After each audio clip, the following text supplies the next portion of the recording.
And now the Omniviewer presents a dramatic reading of The Angel of the Odd, an extravaganza by Edgar Allan Poe, published in October of 1844. Take your seats and enjoy. It was a chilly November afternoon. I had just consummated an unusually hearty dinner, of which the dyspeptic trophée formed not the least important item, and was sitting alone in the dining-room with my feet upon the fender, and at my elbow a small table which I had rolled up to the fire, and upon which were some apologies for dessert, with some miscellaneous bottles of wine, spirit, and liqueur. In the morning I had been reading Glover's Leonidas, Wilkie's Epigoniad, Lamartine's Pilgrimage, Barlow's Columbiad, Tuckerman's Sicily, and Griswold's Curiosities. I am willing to confess, therefore, that I now felt a little stupid. I made effort to arouse myself by aid of frequent Lafitte, and, all failing, I betook myself to a stray newspaper in despair. Having carefully perused the column of Houses to Let, and the column of Dogs Lost, and then the 2 columns of Wives and Apprentices Run Away, I attacked with great resolution the editorial matter, and reading it from beginning to end without understanding a syllable, conceived the possibility of its being Chinese, and so re-read it from the end to the beginning, but with no more satisfactory result. I was about throwing away in disgust this folio of 4 pages, happy work which not even poets criticize, when I felt my attention somewhat aroused by the paragraph which follows. Ahem.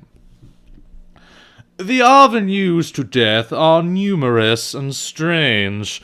A London paper mentions the decease of a person from a singular cause. He was playing at Puff the Dart, which is played with a long needle inserted in some worsted, and blown at a target through a tin tube. He placed the needle at the wrong end of the tube, and drawing his breath strongly to puff the dart forward with force, drew the needle into his throat. It entered the lungs, and in a few days killed him. Upon seeing this, I fell into a rage without exactly knowing why. "This thing," I exclaimed, "is a contemptible falsehood, a poor hoax, the lease of the invention of some pitiable penny-a-liner, of some wretched concocter of accidents in cocaine. These fellows, knowing the extravagant gullibility of the age, set their wits to work in the imagination of improbable possibilities, of odd accidents, as they term them. But to a reflecting intellect like mine," I added in parentheses, putting my forefinger unconsciously to the side of my nose, "to a contemplative understanding such as I myself possess, it seems evident at once that the marvelous increase of late in these odd accidents is by far the oddest accident of all. For my own part, I intend to believe nothing henceforward that has anything of the singular about it." "Mein Gott, denn, what a fool you bees for that!" replied one of the most remarkable voices I ever heard. At first I took it for a rumbling in my ears, such as a man sometimes experiences when getting very drunk, but upon second thought I considered the sound as more nearly resembling that which proceeds from an empty barrel beaten with a big stick. And in fact, this I should have concluded it to be but for the articulation of the syllables and words. I am by no means naturally nervous, and the very few glasses of Lafitte which I had sipped served to embolden me a little, so that I felt nothing of trepidation, but merely uplifted my eyes with a leisurely movement, and looked carefully around the room for the intruder. I could not, however, perceive anyone at all. "Humph!" resumed the voice as I continued my survey. "You must be so drunk as the pig, then, for not see me as I sit here at your side?" Hereupon I bethought me of looking immediately before my nose, and there, sure enough, confronting me at the table sat a personage nondescript, although not altogether indescribable. His body was a wine-pipe, or a rum-puncheon, or something of that character, and had a truly Falstaffian air. In its nether extremity were inserted 2 kegs, which seemed to answer all the purposes of legs.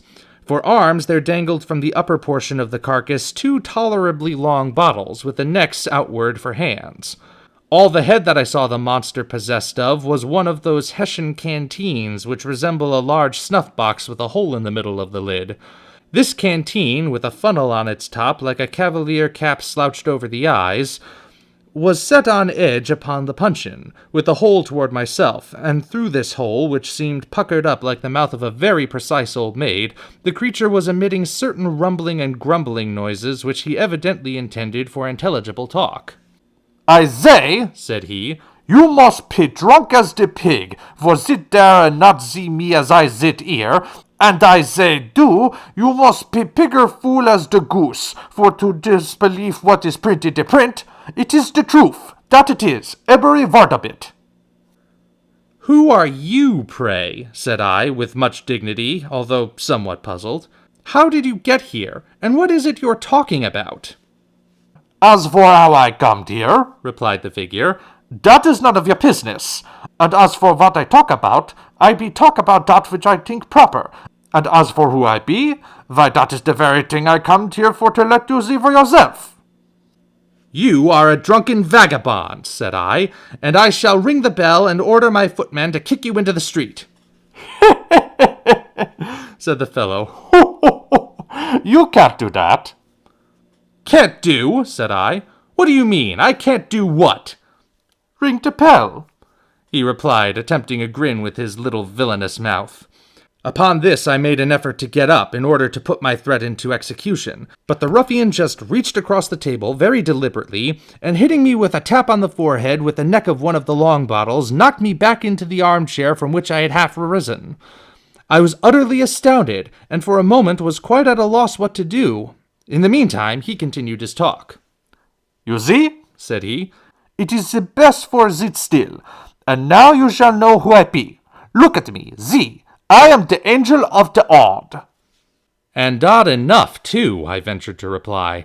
"But I was always under the impression that an angel had wings." "The wing?" he cried, highly incensed. "What I be doing with the wing? My God, do you take me for a chicken?"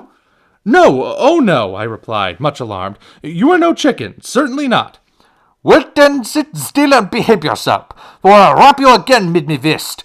It is the chicken ab the wing, und the owl ab the wing, und the imp ab the wing, und the headtoofel ab the wing. The angel ab not the wing, and I am the angel of the odd." "And your business with me at present is... "My business?" ejaculated the thing. "Why, what a low-bred puppy you must be for to ask a gentleman and an angel about this business." This language was rather more than I could bear, even from an angel. So, plucking up courage, I seized a salt-cellar which lay within reach and hurled it at the head of the intruder. Either he dodged, however, or my aim was inaccurate, for all I accomplished was the demolition of the crystal which protected the dial of the clock upon the mantelpiece.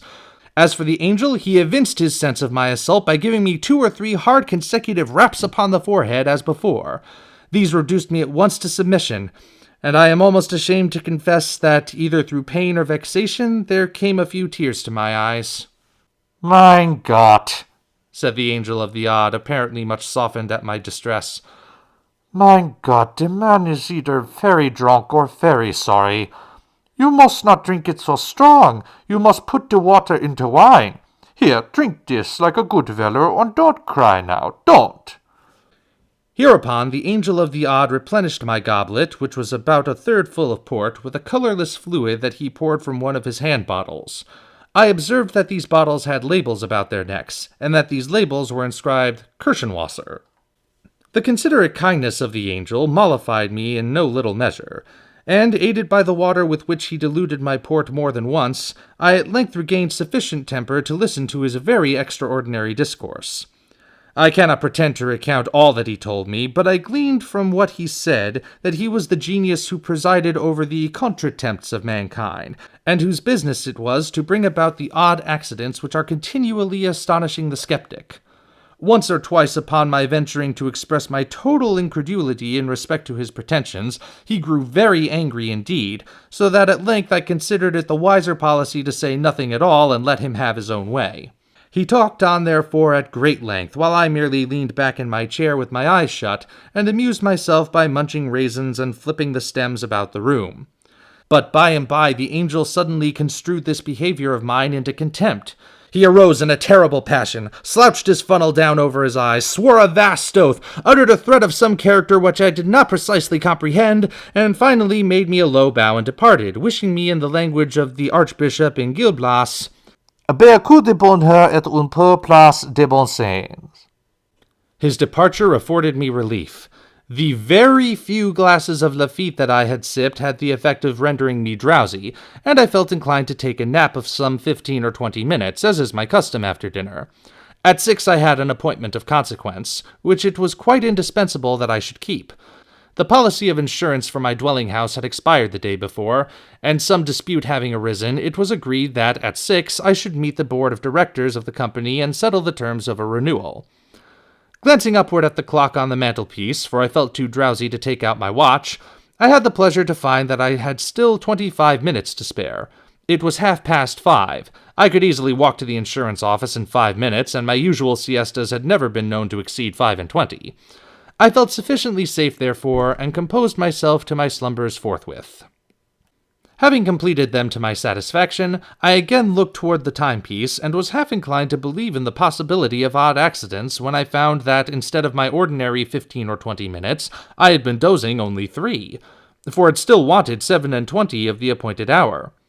I betook myself again to my nap, and at length a second time awoke, when to my utter amazement it still wanted 27 minutes of 6.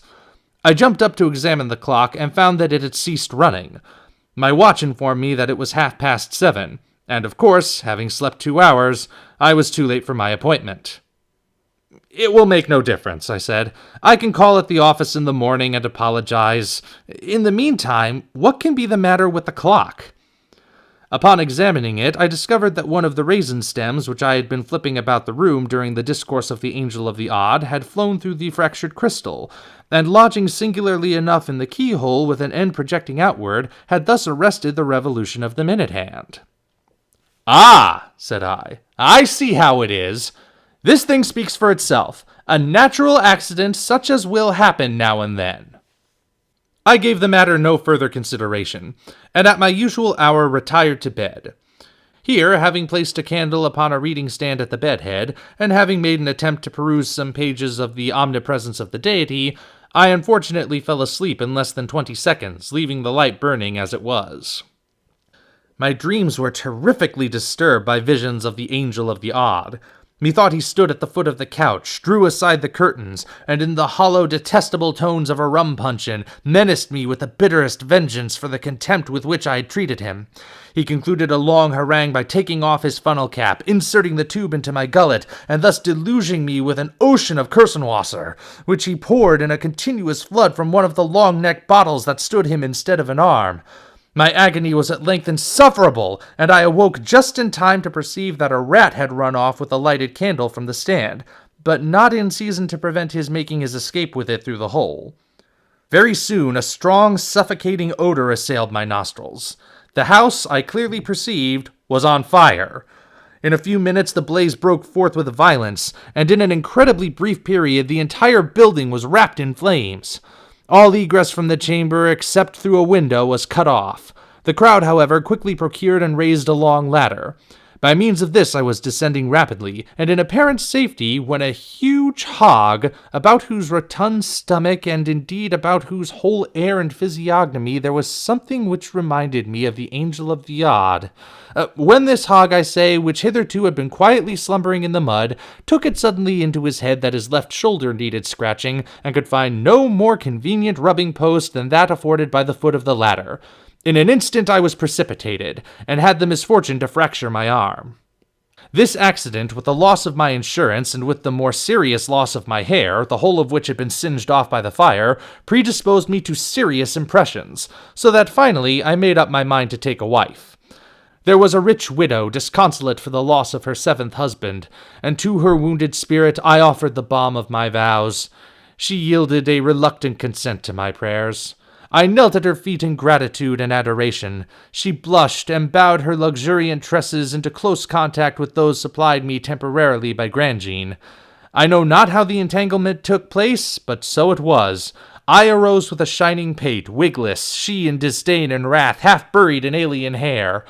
Thus ended my hopes of the widow by an accident which could not have been anticipated, to be sure, but which the natural sequence of events had brought about.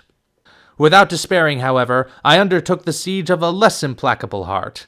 The fates were again propitious for a brief period, but again a trivial incident interfered.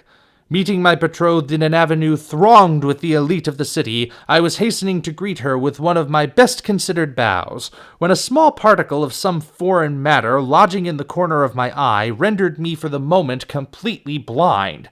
Before I could recover my sight, the lady of my love had disappeared, irreparably affronted at what she chose to consider my premeditated rudeness in passing her by ungreeted. While I stood bewildered at the suddenness of this accident, which might have happened nonetheless to anyone under the sun, and while I still continued incapable of sight, I was accosted by the Angel of the Odd, who proffered me his aid with a civility which I had no reason to expect. He examined my disordered eye with much gentleness and skill, informed me that I had a drop in it, and whatever a drop was, took it out, and afforded me relief. I now considered it high time to die, since fortune had so determined to persecute me, and accordingly made my way to the nearest river. Here, divesting myself of my clothes, for there's no reason why we cannot die as we were born, I threw myself headlong into the current, the sole witness of my fate being a solitary crow that had been seduced into the eating of brandy-saturated corn, and so had staggered away from his fellows. No sooner had I entered the water than this bird took it into his head to fly away with the most indispensable portion of my apparel. Postponing therefore for the present my suicidal design, I just slipped my nether extremities into the sleeves of my coat, and betook myself to a pursuit of the felon with all the nimbleness which the case required and its circumstances would admit. But my evil destiny attended me still. As I ran at full speed with my nose up in the atmosphere and intent only upon the purloiner of my property, I suddenly perceived that my feet rested no longer upon terra firma. The fact is, I had thrown myself over a precipice, and should inevitably have been dashed to pieces but for my good fortune in grasping the end of a long guide rope which depended from a passing balloon. As soon as I sufficiently recovered my senses to comprehend the terrific predicament in which I stood, or rather hung, I exerted all the power of my lungs to make that predicament known to the aeronaut overhead. But for a long time I exerted myself in vain. Either the fool could not or the villain would not perceive me. Meantime the machine rapidly soared, while my strength even more rapidly failed. I was soon upon the point of resigning myself to my fate and dropping quietly into the sea, when my spirits were suddenly revived by hearing a hollow voice from above, which seemed to be lazily humming an opera air. Looking up, I perceived the Angel of the Odd. He was leaning with his arms folded over the rim of the car, and with a pipe in his mouth at which he puffed leisurely, seemed to be upon excellent terms with himself and the universe. I was too much exhausted to speak, so I merely regarded him with an imploring air. For several minutes, although he looked me full in the face, he said nothing. At length, removing carefully his meerschaum from the right to the left corner of his mouth, he condescended to speak. "Who be you?" he asked, "and what the teufel you be do there?"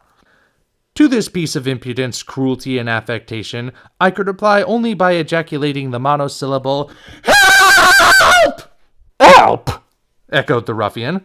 "Not I. There is the bottle. Help yourself and be damned."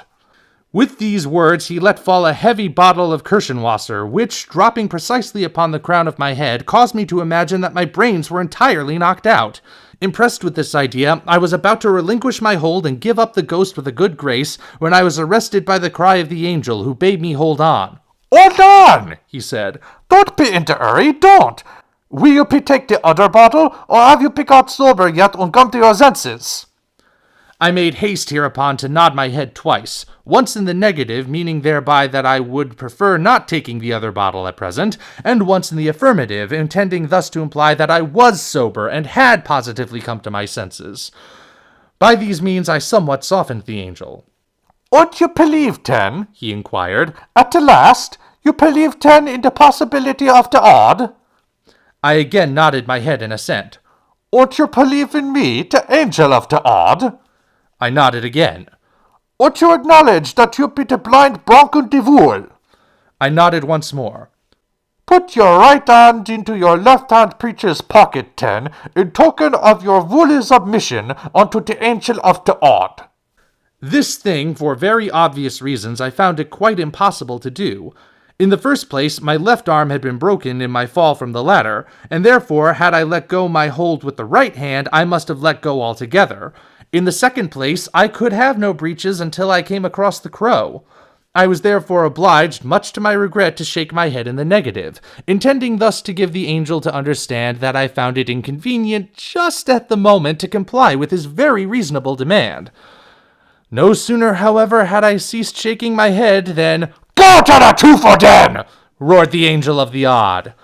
In pronouncing these words, he drew a sharp knife across the guide rope by which I was suspended, and as we then happened to be precisely over my old house, which during my peregrinations had been handsomely rebuilt, it so occurred that I tumbled headlong down the ample chimney and alit upon the dining-room hearth.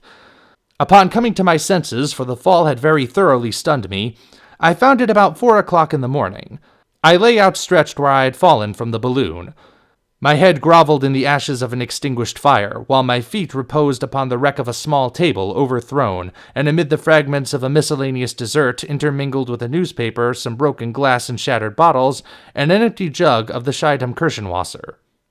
Thus revenged himself the angel of the odd. We thank you very much for taking your time to listen to the Angel of the Odd.